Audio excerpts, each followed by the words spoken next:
নমস্কাৰ, মই আজি লৈ আহিছোঁ চিতল মাছৰ ৰেচিপি। মই এইখিনি কি লৈছোঁ লিখিয়ে দিছোঁ। মই বেহাৰখিনি 4 ঘণ্টা ভিজাই ৰাখিছিলোঁ। তাৰপিছত চিতল মাছখিনিত মই হালধি আৰু নিমখ সানি লৈছোঁ। এটা কেৰাহীত তেল গৰম হ'বলৈ দিলোঁ। এতিয়া মই মাছখিনি অকণমান ভাজি ল'ম।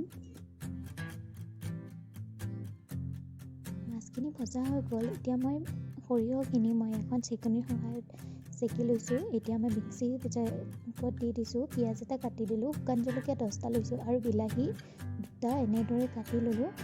আদা মই এফাল লৈছিলোঁ আৰু মই নহৰু 5 দিছিলোঁ। দি মিক্সিত এনেকৈ পিচি ল'লোঁ। পিচি মানে কেৰাহী এটাত ওলাই লৈ ইয়াতে অলপমান পানী দি এই মিশ্ৰণখিনি মই দি দিম। এতিয়া এই কেৰাহীটো মই গেছত বহাই দিছোঁ। এতিয়া মই এইকেইটা লাহিবলৈ দিম এইখিনিত।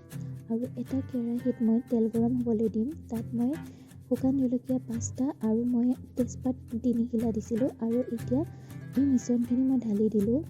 মিশ্ৰণখিনি ঢলাৰ পিছত মই ইয়াতে হালধি আধা চামুচ আৰু নিমখ জোখমতে দিছিলোঁ। ভালদৰে লৰাই ল'লোঁ। তাৰপিছত মই ইয়াতে আধা গ্লাছ গৰম পানী দিছিলোঁ। আৰু তাৰপিছতে পিচ পিচকৈ মাছখিনি দি গ'লোঁ। এইকেইটা লাহালৈকে মাছখিনি লাৰিব নালাগে। এইকেইটা লাহাৰ পিছত চাইডে যে মাছখিনি নাভাঙে তেনেদৰে লাৰি ঢাকন মাৰি দিব। ঢাকন গুচুৱাই আকৌ ঠিক তেনেদৰে লাৰিব। তাৰপিছতে এইখিনি বনাওঁতে মই একেবাৰে কম জুই ৰাখিছিলোঁ। 1 ঘণ্টামান সময় লৈছিলে। আৰু এনেদৰে মই লাৰি থাকোঁ মাজে মাজে। অলপমান গৰম মছলা দি দিব আৰু 1 ঘণ্টাৰ পিছত গেছৰ পৰা নমাই ইয়াতে মই ধনিয়া কাটি দিছোঁ। আৰু খাবলৈ বহুত টেষ্টিও হয় আৰু এইপিনে ইমান টাইমো নালাগে, বেছি বস্তুও নালাগে।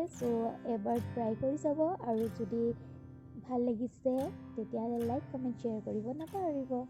আৰু ভিডিঅ'টো চোৱাৰ বাবে ধন্যবাদ।